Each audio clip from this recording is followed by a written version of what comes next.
Good morning दोस्तों। यह आपकी अंतिम वीडियो है तत्व यौगिक और मिश्रण से संबंधित। पहली वीडियो हमने बताया था आपको, वो 25 टोटल प्रश्न थे। ये टोटल 56 प्रश्न हैं दोस्तों, जो कि महत्वपूर्ण हैं, आई हुई परीक्षाओं के हैं। और दोस्तों मैं बता दूं आपको कि मैं आपके लिए वीडियो इसलिए नहीं लेकर आ पाया क्योंकि दोस्तों कई दिनों से तबीयत ख़राब चल रही थी। लेकिन मैं आपको बता दूँ, तबीयत ठीक होने के बाद आपको रेगुलर वीडियो आती रहेंगी, तो दोस्तों आप चिंता ना करें।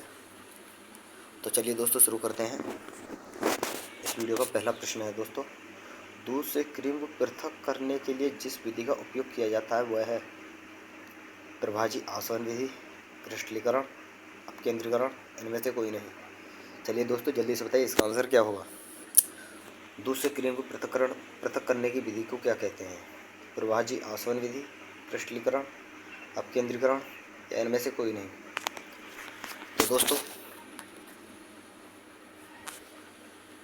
तो दोस्तों इसका आंसर है ऑप्शन नंबर ए, प्रभाजी आसवन। अगला प्रश्न है प्रश्न नंबर 2,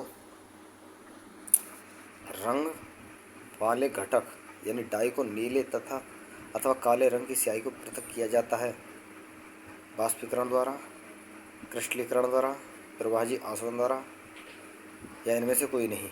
चलिए दोस्तों जल्दी से बताइए इसका आंसर क्या होगा। रंग वाले घटक यानी डाई को नीले अथवा काले रंग की स्याही से पृथक किया जाता है वाष्पीकरण द्वारा, क्रिस्टलीकरण द्वारा, प्रभाजी आसवन द्वारा, इनमें से कोई नहीं। चलिए दोस्तों जल्दी से बताइए इसका आंसर क्या होगा।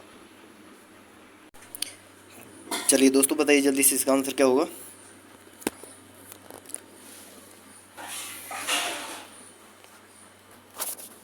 तो दोस्तों इसका आंसर है ऑप्शन नंबर ए, वाष्पीकरण। अगला प्रश्न है प्रश्न नंबर 3, दो अघुलनशील द्रवों के मिश्रण को पृथक किया जाता है पृथककारी कूप द्वारा, प्रभाजी आसवन द्वारा, सरल आसवन द्वारा, इनमें से कोई नहीं।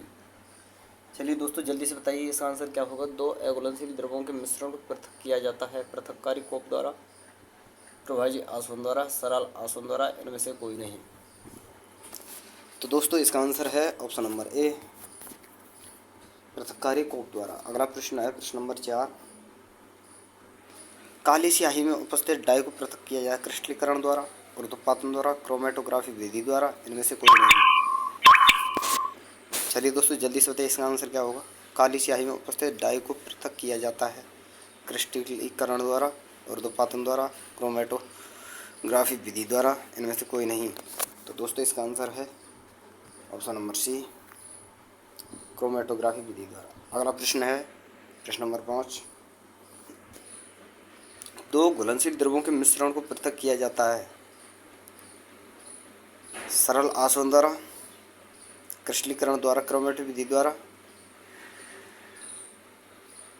अपरिवर्तित रह सकता है, इनमें से कोई नहीं। चलिए दोस्तों जल्दी से बताइए इसका आंसर क्या होगा। दो घुलनशील द्रवों के मिश्रण को पृथक किया जाता है सरल आसवन द्वारा, क्रिस्टलीकरण द्वारा और क्रोमेटोग्राफी विधि द्वारा, अपरिवर्तित रह सकता है, इनमें से कोई नहीं। तो दोस्तों इसका आंसर है ऑप्शन नंबर ए, सरल आसवन द्वारा। अगला प्रश्न है प्रश्न नंबर 6, कौन शुद्ध पदार्थ है? आयोडीन बंद नमक, ग्लूकोज, शुद्ध घी, शुद्ध दूध। बताइए दोस्तों इनमें से कौन सा शुद्ध पदार्थ है। चलिए दोस्तों जल्दी से बताइए।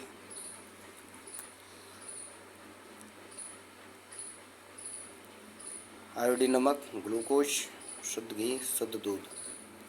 तो दोस्तों इसका आंसर है ऑप्शन नंबर बी, ग्लूकोज। अगला प्रश्न है प्रश्न नंबर 7, वैसे पदार्थ जो शुद्ध पदार्थ कहलाते हैं जिनमें मिलावट नहीं हो, अशुद्धि नहीं हो, सभी कण समान हो, इनमें से सभी।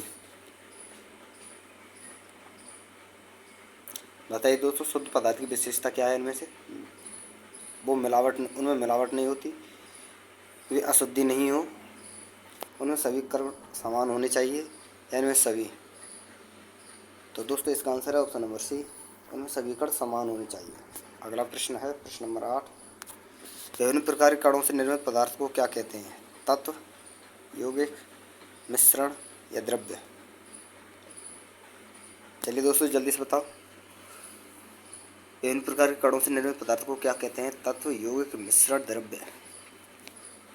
तो दोस्तों इसका आंसर है ऑप्शन नंबर बी, यौगिक। अगला प्रश्न है प्रश्न नंबर 9। मिश्रण दो प्रकार के होते हैं, सही युग्म को चुनें। समांग व असमांग, जटिल व सरल, ठोस और द्रव, इनमें से कोई नहीं। चलिए दोस्तों जल्दी से बताइए इसका आंसर क्या होगा। मिश्रण दो प्रकार के होते हैं, सही युग्म को चुनें। समांग व असमांग, सरल और जटिल, द्रव और ठोस, इनमें से कोई नहीं।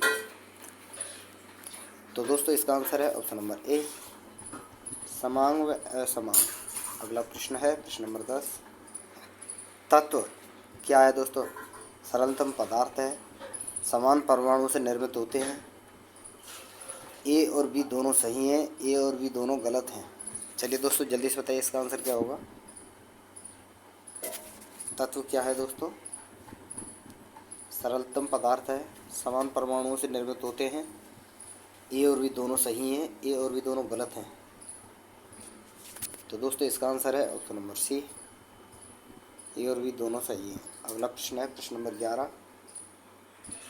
दो या दो से अधिक घुलनशील द्रवों जिनके सूचकांक का अंतर 25 केल्विन से कम होता है के मिश्रण को पृथक किया जाता है।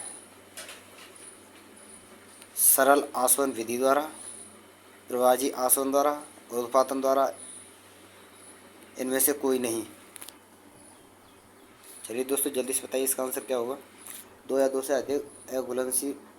अधिक घुलनशील द्रवों जिनके सूचकांक का अंतर 25 केल्विन से कम होता है के मिश्रण को पृथक किया जाता है। सरल आसवन द्वारा, प्रवाजी आसवन द्वारा और उत्पादन द्वारा, इनमें से कोई नहीं। तो दोस्तों इसका आंसर है ऑप्शन नंबर बी, प्रवाजी आसवन द्वारा। अगला प्रश्न है प्रश्न नंबर 12। वायु के पटक गैसों को पृथक करने के लिए द्रवित वायु को क्या कहते हैं? प्रवाजी आसवन द्वारा, भाप आसवन द्वारा, इनमें से कोई नहीं। चलिए दोस्तों जल्दी से बताइए, वायु के पटक गैसों को पृथक करने के लिए द्रवित वायु का क्या करते हैं? प्रवाजी आसवन या भाप आसवन, या फिर इनमें से कोई नहीं। तो दोस्तों इसका आंसर है ऑप्शन नंबर ए, प्रवाजी आसवन। अगला प्रश्न है प्रश्न नंबर 13। निम्नलिखित में कोलॉइड कौन है? चोकर का विलयन, नमक का विलयन, हवा या बादल? चलिए दोस्तों जल्दी से बताइए इसमें से आंसर क्या होगा इनका। निम्न से कोलॉइड कौन है? चोकर का विलयन, नमक का विलयन, हवा या बादल? तो दोस्तों इसका आंसर है ऑप्शन नंबर डी, बादल। अगला प्रश्न है प्रश्न नंबर 14। निम्नलिखित में कौन उत्पादित नहीं हो सकता? नौसागर, आयोडीन, गंधक या कपूर? चलिए दोस्तों जल्दी से बताइए इसका आंसर क्या होगा। किसे उत्पादन विधि द्वारा प्राप्त नहीं किया जा सकता? नौसागर, आयोडीन, गंधक या कपूर? तो दोस्तों इसका आंसर है ऑप्शन नंबर सी, गंधक। अगला प्रश्न है प्रश्न नंबर 15। निम्नलिखित में कौन भौतिक परिवर्तन है? पेड़ का काटना, लकड़ी जलाना, लोहे में जंग लगना, नमक का बनना? चलिए दोस्तों जल्दी से बताइए कौन सा एक भौतिक परिवर्तन है इनमें से? पेड़ काटना, लकड़ी जलाना, लोहे में जंग लगना, नमक का बनाना? तो दोस्तों इसका आंसर है ऑप्शन नंबर डी, नमक का बनना। अगला प्रश्न है प्रश्न नंबर 16। द्रव धातु और द्रव अधातु के युग्म को चुनें। पारा और सल्फर, लिथियम और क्लोरीन, पारा और ब्रोमीन, सेलेनियम और ब्रोमीन? चलिए दोस्तों जल्दी से बताइए इसका आंसर क्या होगा। द्रव धातु और द्रव अधातु का इनमें से युग्म कौन सा है? पारा और सल्फर, लिथियम और क्लोरीन, पारा और ब्रोमीन, सेलेनियम और ब्रोमीन? तो दोस्तों इसका आंसर है ऑप्शन नंबर सी, पारा और ब्रोमीन। अगला प्रश्न है प्रश्न नंबर 17। निम्नलिखित में कौन विद्युत का सुचालक अधातु है? तांबा, एल्युमिनियम, ग्रेफाइट या आयोडीन? चलिए दोस्तों जल्दी से बताइए इसका आंसर क्या होगा। कौन सा विद्युत का सुचालक अधातु है? तांबा, एल्युमिनियम, ग्रेफाइट या आयोडीन? तो दोस्तों इसका आंसर है ऑप्शन नंबर सी, ग्रेफाइट। अगला प्रश्न है प्रश्न नंबर 18। निम्नलिखित में कौन उपधातु है? कॉपर, आयरन, सिल्वर या जर्मेनियम? चलिए दोस्तों जल्दी से बताइए कौन सी धातु है इनमें से, कॉपर, आयरन, सिल्वर या जर्मेनियम। तो दोस्तों इसका आंसर है ऑप्शन नंबर डी, जर्मेनियम। अगला प्रश्न है प्रश्न नंबर 19, कॉलॉइड के संदर्भ में निम्नलिखित में कौन सही है, सही नहीं है। चलिए दोस्तों बताइए इसका आंसर क्या होगा। और ऑप्शन है आपके सामने, विषमांग मिश्रण, कण छानने से पृथक नहीं होते, प्रकाश प्रकीर्णन नहीं करते, कण नंगी आंखों से देखे जा सकते हैं। चलिए दोस्तों बताइए कॉलॉइड के बारे में इनमें से कौन सा कथन सही है। ये विषमांग मिश्रण है, कण छानने से पृथक नहीं होते इसके, यह प्रकाश प्रकीर्णन करता है, या इसके कणों को नंगी आंखों से देखा जा सकता है।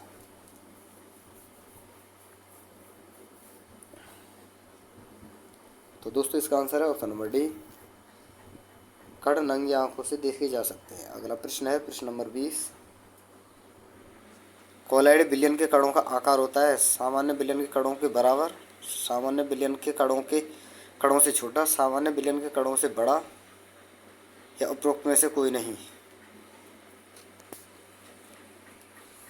चलिए दोस्तों जल्दी से बताइए इसका आंसर क्या होगा। कॉलॉइड विलयन के कणों का आकार होता है सामान्य विलयन के कणों के बराबर, सामान्य विलयन के कणों से छोटा, सामान्य विलयन के कणों से बड़ा, उपयुक्त में से कोई नहीं। तो दोस्तों इसका आंसर है ऑप्शन नंबर सी, सामान्य विलयन के कणों से बड़ा। अगला प्रश्न है प्रश्न नंबर 21, बालू और नौसागर के मिश्रण को किस विधि से पृथक किया जाता है। श्रवण, रवाकरण, उत्पादन, अपकेंद्रण। बताइए दोस्तों बालू और नौसागर को किस विधि द्वारा अलग किया जाता है।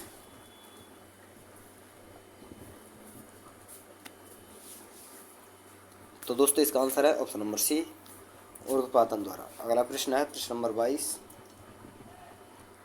निम्नलिखित में से किसमें परिक्षेपित द्रवस्था द्रव और परिक्षेपण माध्यम ठोस हैं, सोल में, जेल में, इमल्सन में या एरोसोल में। चलिए दोस्तों जल्दी से बताइए इसका आंसर क्या होगा। किसमें परिक्षेपित अवस्था द्रव और परिक्षेपण माध्यम ठोस हैं, सोल में, जेल में, इमल्सन में, एरोसोल। तो दोस्तों इसका आंसर है ऑप्शन नंबर बी, जेल में। अगला प्रश्न है प्रश्न नंबर 23, परिक्षेपण माध्यम और परिक्षेपित अवस्था दोनों द्रव हो तो कॉलॉइड को क्या कहते हैं, इमल्सन, एरोसोल, सोल, इनमें से कोई नहीं। चलिए दोस्तों जल्दी से बताइए इसका आंसर क्या होगा। परिक्षेपण माध्यम और परिक्षेपित अवस्था दोनों द्रव हो तो कॉलॉइड को क्या कहते हैं, इमल्सन, एरोसोल, सोल, इनमें से कोई नहीं। तो दोस्तों इसका आंसर है ऑप्शन नंबर ए, इमल्सन। अगला प्रश्न है प्रश्न नंबर 24, तापक्रम बढ़ाने पर किसी द्रव में गैसीय पदार्थ की विलेयता बढ़ जाती है, घट जाती है, अपरिवर्तित रहती है, या इनमें से कोई नहीं। चलिए दोस्तों जल्दी से बताइए इसका आंसर क्या होगा। तापक्रम बढ़ाने पर किसी द्रव में गैसीय पदार्थ की विलेयता बढ़ जाती है, घट जाती है, अपरिवर्तित रहती है, इनमें से कोई नहीं। तो दोस्तों इसका आंसर है ऑप्शन नंबर बी, घट जाती है। अगला प्रश्न है प्रश्न नंबर 25, साधारण नमक को जलीय विलयन से किस विधि द्वारा पृथक करते हैं, रवाकरण द्वारा, श्रवण द्वारा, बाष्पीकरण द्वारा, इनमें से सभी। चलिए दोस्तों जल्दी से बताइए इसका आंसर क्या होगा। साधारण नमक को जलीय विलयन से किस विधि द्वारा पृथक करते हैं, रवाकरण द्वारा, श्रवण द्वारा, बाष्पीकरण द्वारा, इनमें से सभी। तो दोस्तों इसका आंसर है ऑप्शन नंबर ए, रवाकरण द्वारा।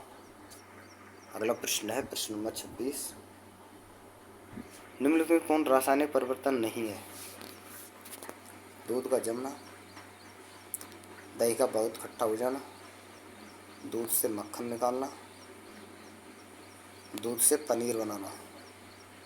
चलिए दोस्तों जल्दी से बताइए कौन रासायनिक परिवर्तन नहीं है इनमें से। दूध का जमना, दही का बहुत खट्टा हो जाना, दूध से मक्खन बनाना, या दूध से पनीर बनाना। चलिए दोस्तों जल्दी से बताइए इसका आंसर क्या होगा।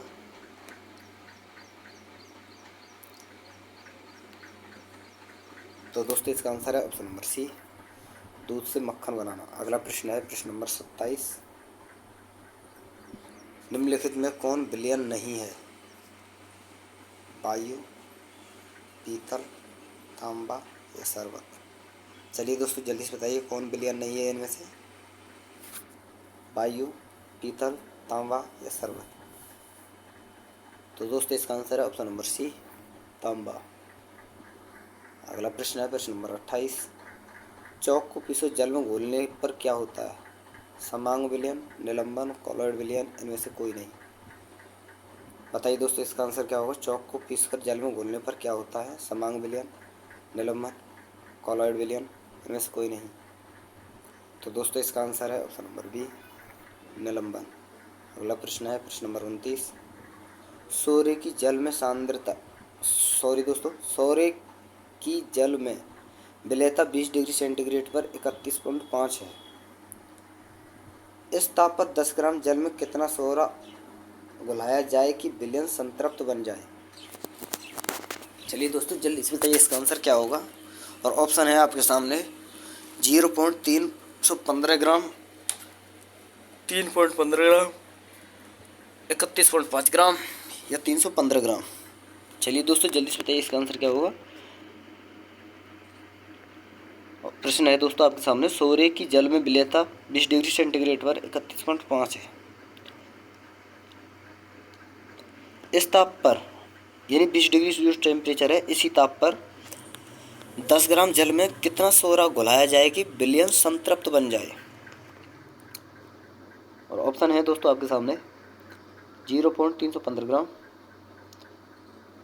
3.15 ग्राम, 31.5 ग्राम या 315 ग्राम। चलिए दोस्तों जल्दी से बताइए इसका आंसर क्या होगा। तो दोस्तों इसका आंसर है ऑप्शन नंबर बी, 3.15 ग्राम। अगला प्रश्न है प्रश्न नंबर 30। निम्नलिखित में से कौन समांगी मिश्रण है? सोडा जल, वायु, सिरका, लकड़ी। चलिए दोस्तों जल्दी से बताइए इसका आंसर क्या होगा। कौन समांगी मिश्रण है? सोडा जल, वायु, सिरका या लकड़ी।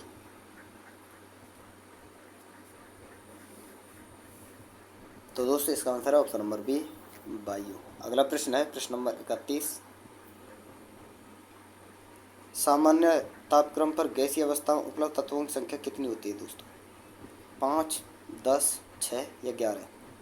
चलिए दोस्तों जल्दी से बताइए इसका आंसर क्या होगा। सामान्य तापक्रम पर गैसीय अवस्था में उपलब्ध तत्वों की संख्या कितनी होती है? 5, 10, 6 या 11। तो दोस्तों इसका आंसर है ऑप्शन नंबर डी, 11। अगला प्रश्न है दोस्तों प्रश्न नंबर 32। जल हाइड्रोजन और ऑक्सीजन के संयोग से बनता है, किंतु जल के गुण होते हैं हाइड्रोजन गैस जैसे, ऑक्सीजन गैस जैसे, हाइड्रोजन और ऑक्सीजन दोनों जैसे, हाइड्रोजन और ऑक्सीजन से बिल्कुल भिन्न। चलिए दोस्तों बताइए जल्दी से इसका आंसर क्या होगा। जल हाइड्रोजन ऑक्सीजन के संयोग से बनता है, किंतु जल के गुण होते हैं हाइड्रोजन गैस जैसे, ऑक्सीजन गैस जैसे, हाइड्रोजन और ऑक्सीजन गैस दोनों जैसे, हाइड्रोजन ऑक्सीजन गैस से बिल्कुल भिन्न।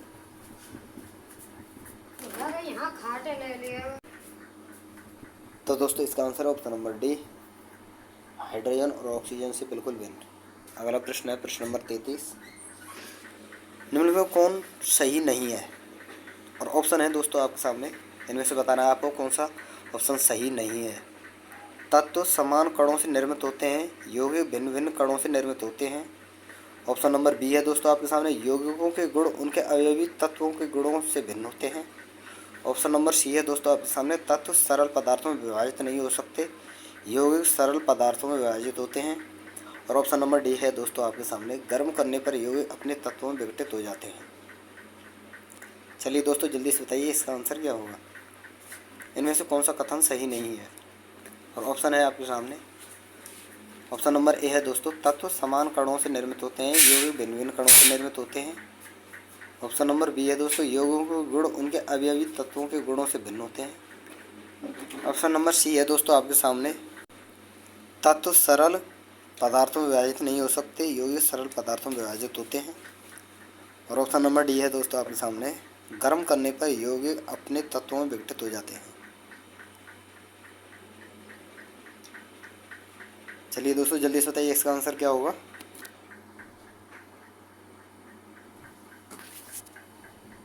तो दोस्तों इसका आंसर है ऑप्शन नंबर डी, गर्म करने पर यौगिक अपने तत्वों से विघटित हो जाते हैं। यह ऑप्शन गलत है दोस्तों, इसका यह कथन, बाकी तीनों सही है। अगला प्रश्न है प्रश्न नंबर 34। एक या एक से अधिक शुद्ध तत्वों या यौगिकों से मिलकर बने पदार्थ को क्या कहा जाता है। मिश्रण, यौगिक, तत्व, इनमें से कोई नहीं। चलिए दोस्तों जल्दी से बताइए इसका आंसर क्या होगा। एक या एक से अधिक शुद्ध तत्वों या यौगिकों से मिलकर बनने वाले पदार्थों को कहा जाता है मिश्रण, यौगिक, तत्व, या इनमें से कोई नहीं। चल गई सही। तो दोस्तों इसका आंसर है ऑप्शन नंबर बी, यौगिक। अगला प्रश्न है प्रश्न नंबर 35। विलयन का वह घटक जिसकी मात्रा अधिक होती है वह कहलाता है विलेय, विलायक, संतृप्त, विलयन संख्या, इनमें से कोई नहीं। चलिए दोस्तों जल्दी से बताइए इसका आंसर क्या होगा।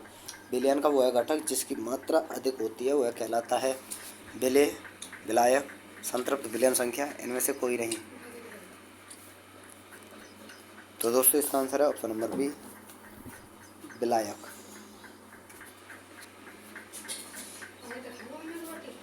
तो दोस्तों मैं आपको बता देता हूँ कि जिसकी मात्रा अधिक होती है, जिसमें हम घोलते हैं, यानी जिसकी मात्रा अधिक होती है उसे हम विलायक कहते हैं, और जिसे घोला जाता है वह विलेय होता है। तो आप ध्यान रखना दोस्तों, विलेय की मात्रा कम होती है और विलायक की मात्रा अधिक होती है। अगला प्रश्न है दोस्तों प्रश्न नंबर 36।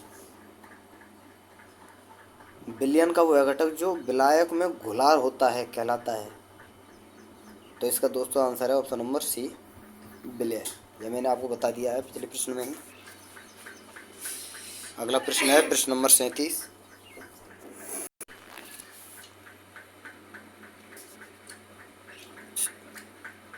प्रश्न नंबर 37 है दोस्तों आपके सामने। वह विलयन के 320 ग्राम, विलयन में 40 ग्राम, विलायक में 40 ग्राम नामक साधारण नमक विलेय है। विलयन की सांद्रता क्या होगी। 5%, 11.1%, 1.11% या 21%। चलिए दोस्तों जल्दी से बताइए इसका आंसर क्या होगा। वह विलयन के 320 ग्राम, विलायक में 40 ग्राम साधारण नमक विलेय है। तो विलयन की सांद्रता क्या होगी और प्रतिशत में आपको बताना है दोस्तों। और ऑप्शन है आपके सामने 5%, 11.1%, 1.11% या 21%। और यह प्रश्न दोस्तों आपके लिए इम्पोर्टेंट होगा, स्टार लगा ले, डबल स्टार। यह आपको किसी न किसी एग्जाम में अवश्य देगा। हर प्रश्न, हर पेपर में आता है प्रश्न दोस्तों यह प्रश्न।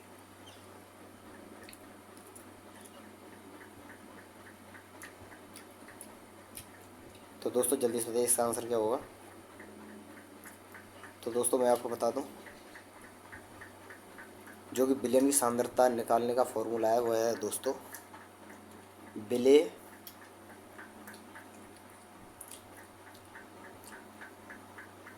बटे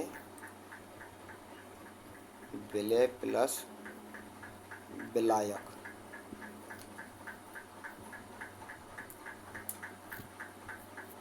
और इनटू में 100। तो दोस्तों आपको ये फार्मूला याद रखना है, विलेय बटे विलेय प्लस विलायक और इनटू में 100 परसेंट निकालने के लिए दोस्तों। तो इस प्रकार हम इसको हल करते हैं। तो दोस्तों देखिए,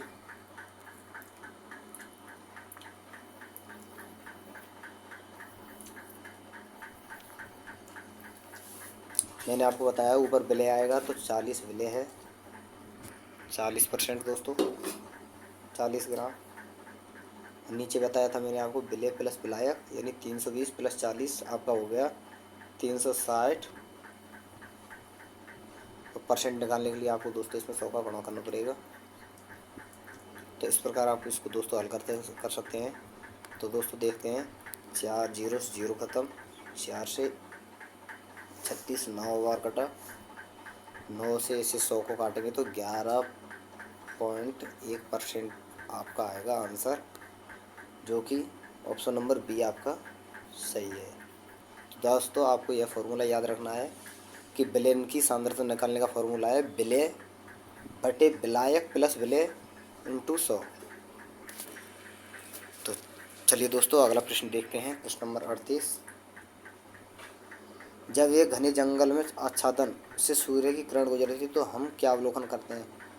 कॉम्पटन प्रभाव, टिंडल प्रभाव, फोटो इलेक्ट्रिक प्रभाव, इनमें से कोई नहीं। चलिए दोस्तों जल्दी से बताइए इसका आंसर क्या होगा। जब एक घने जंगल के आच्छादन से सूर्य की किरण गुजरती है तो हम क्या अवलोकन करते हैं? कॉम्पटन प्रभाव, टिंडल प्रभाव, फोटो इलेक्ट्रिक प्रभाव, इनमें से कोई नहीं। तो दोस्तों इसका आंसर है ऑप्शन नंबर बी, टिंडल प्रभाव। अगला प्रश्न है प्रश्न नंबर 39। निम्नलिखित में कौन टिंडल प्रभाव का प्रदर्शन करता है? नमक का विलयन, दूध, सोडियम कार्बोनेट का विलयन, स्टार्च का विलयन। चलिए दोस्तों बताइए टिंडल प्रभाव का प्रदर्शन कौन करता है? नमक का विलयन, दूध, सोडियम कार्बोनेट का विलयन, स्टार्च का विलयन। तो दोस्तों इसका आंसर है ऑप्शन नंबर डी, स्टार्च का विलयन। अगला प्रश्न है प्रश्न नंबर 40। निम्नलिखित मिश्रणों में कौन विलयन है? मिट्टी, समुद्र का जल, वायु या सोडा वाटर। चलिए दोस्तों जल्दी से बताइए इसका आंसर क्या होगा। विलयन कौन है इनमें से? मिट्टी, समुद्री जल, वायु या सोडा वाटर। तो दोस्तों इसका आंसर है option number D, soda water. अगला प्रश्न है प्रश्न नंबर 41। निम्नलिखित में कौन भौतिक परिवर्तन है? लोहे में जंग लगना, मोमबत्ती का जलना, जल का जमना, कोयला का जलना। चलिए दोस्तों जल्दी बताइए कौन सा भौतिक परिवर्तन है इनमें से? लोहे में जंग लगना, मोमबत्ती का जलना, जल का जमना, कोयले का जलना। तो दोस्तों इसका आंसर ऑप्शन नंबर सी, जल का जलना। अगला प्रश्न है प्रश्न नंबर 42। कौन रासायनिक परिवर्तन का उदाहरण है? जल का उबलना, लोहे का पिघलना, जल वाष्प का संघनन या कोयले का जलना। चलिए दोस्तों जल्दी से बताइए रासायनिक परिवर्तन का उदाहरण कौन सा है इनमें से? जल का उबलना, लोहे का पिघलना, जल वाष्प का संघनन या कोयले का जलना।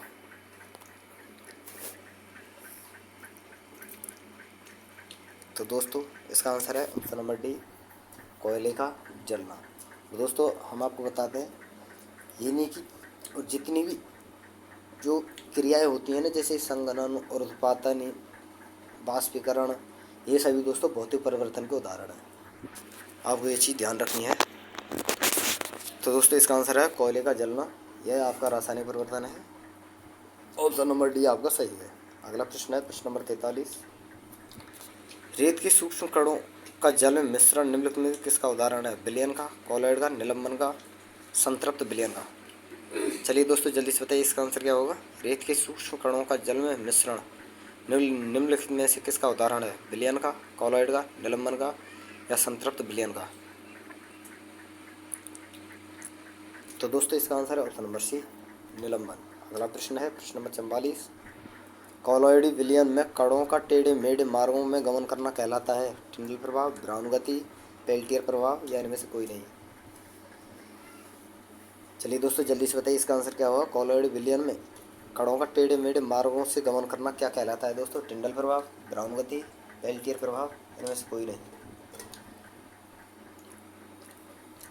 तो दोस्तों इसका आंसर है ऑप्शन नंबर बी, ब्राउन गति। अगला प्रश्न है प्रश्न नंबर 45। विषवांग मिश्रण कौन है? वास्तविक विलयन, कॉलॉइड विलयन, मिश्र धातु। चलिए दोस्तों जल्दी से बताइए इसका आंसर क्या होगा। और ऑप्शन डी है आपके सामने इनमें से सभी। चलिए दोस्तों जल्दी से बताइए इसका आंसर क्या होगा। विषवांग मिश्रण कौन है? वास्तविक विलयन, कॉलॉइड विलयन, मिश्र धातु, इनमें से सभी।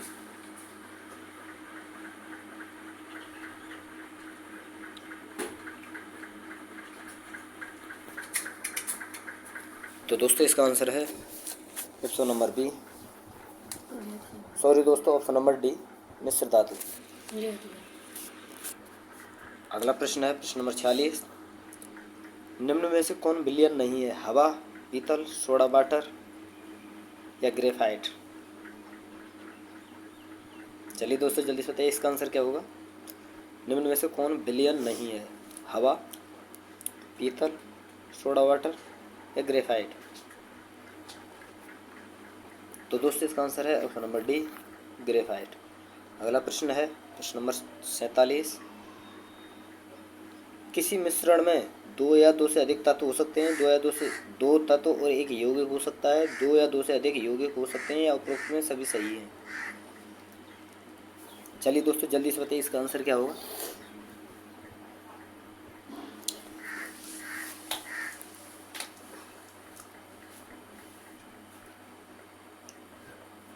तो दोस्तों इसका आंसर है ऑप्शन नंबर सी,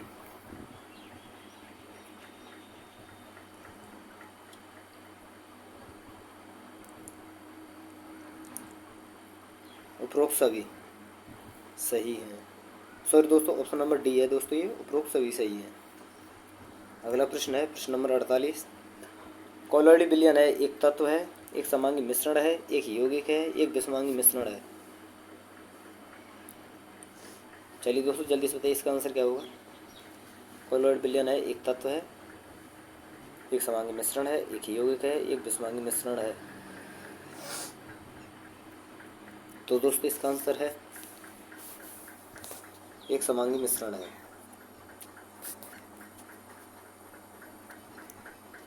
ऑप्शन नंबर बी। अगला प्रश्न है प्रश्न नंबर 49। कॉलॉइड विलयन के संदर्भ में कौन सही नहीं है। समांग होता है, स्थायी होता है, ड्रिम्बल प्रभाव दर्शाता है या ब्राउन गति दर्शाता है।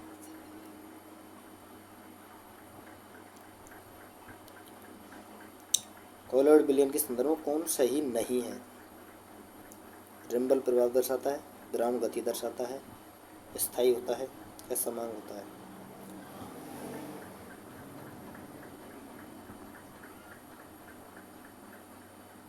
तो दोस्तों इसका आंसर है ऑप्शन नंबर ए।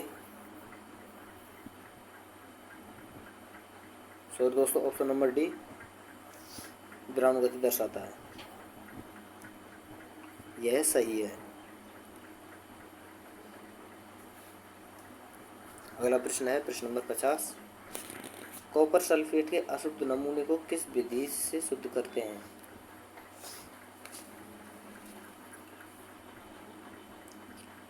श्रवण के द्वारा, मध्यपातन के द्वारा, रवाकरण के द्वारा या अपकेंद्रीकरण के द्वारा। चलिए दोस्तों जल्दी से बताइए इसका आंसर क्या होगा। कॉपर सल्फेट के अशुद्ध नमूने को किस विधि से शुद्ध करते हैं। श्रवण द्वारा, मध्यपातन द्वारा, रवाकरण द्वारा या अपकेंद्रीकरण द्वारा। तो दोस्तों इसका आंसर है ऑप्शन नंबर सी, रवाकरण द्वारा। अगला प्रश्न है प्रश्न नंबर 51। निम्नलिखित में से कौन तत्व है। पीतल, स्टेनलेस स्टील, आर्सेनिक या सिलिका। चलिए दोस्तों जल्दी से बताइए इसका आंसर क्या होगा। कौन सा इनमें से तत्व है। पीतल, स्टेनलेस स्टील, आर्सेनिक या सिलिका। तो दोस्तों इसका आंसर है ऑप्शन नंबर सी, आर्सेनिक। अगला प्रश्न है प्रश्न नंबर 52। कौन निम्नलिखित में से मिश्रण है। बारूद, चूना पत्थर, कार्बन डाइऑक्साइड, नाइट्रोजन। चलिए दोस्तों जल्दी से बताइए इसका आंसर क्या है। इनमें से कौन मिश्रण है।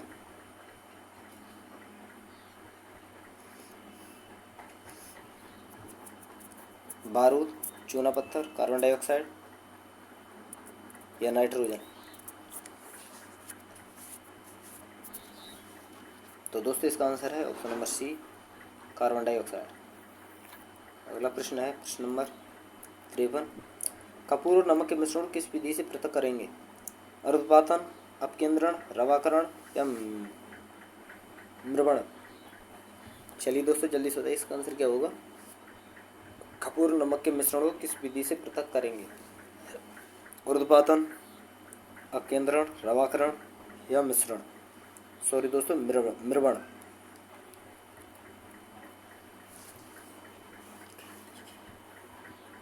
दोस्तों इसका आंसर है ऑप्शन नंबर ए, उर्ध्वपातन द्वारा। अगला प्रश्न है प्रश्न नंबर 54। निम्न में से किसमें भौतिक और रासायनिक परिवर्तन दोनों होते हैं। जल का उबलना, नमक का घोल बनाना या दहन या झिलमिलाती लौ के साथ मोमबत्ती का जलना। चलिए दोस्तों जल्दी से बताइए किसमें भौतिक और रासायनिक परिवर्तन दोनों होते हैं। जल के उबलने में, नमक के घोलने में, दहन में या जलती हुई मोमबत्ती में। तो दोस्तों इसका आंसर है ऑप्शन नंबर डी, झिलमिलाती लौ के साथ मोमबत्ती का जलना।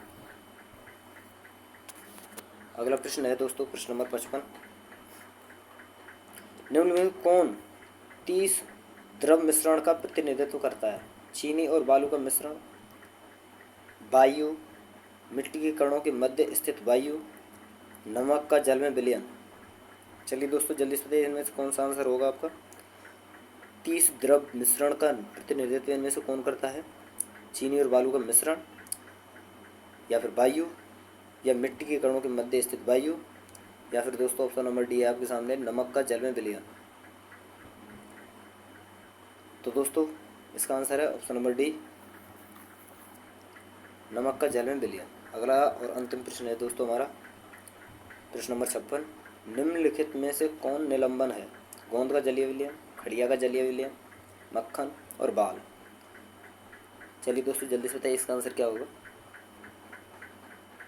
कौन निलंबन है? गोंद का जलीय विलयन, खड़िया का जलीय विलयन, मक्खन या बाल। तो दोस्तों इसका आंसर है ऑप्शन नंबर बी, खड़िया का जलीय विलयन। तो दोस्तों हमारी यहाँ पर यह तत्व यौगिक और मिश्रण से संबंधित वीडियो समाप्त होती है।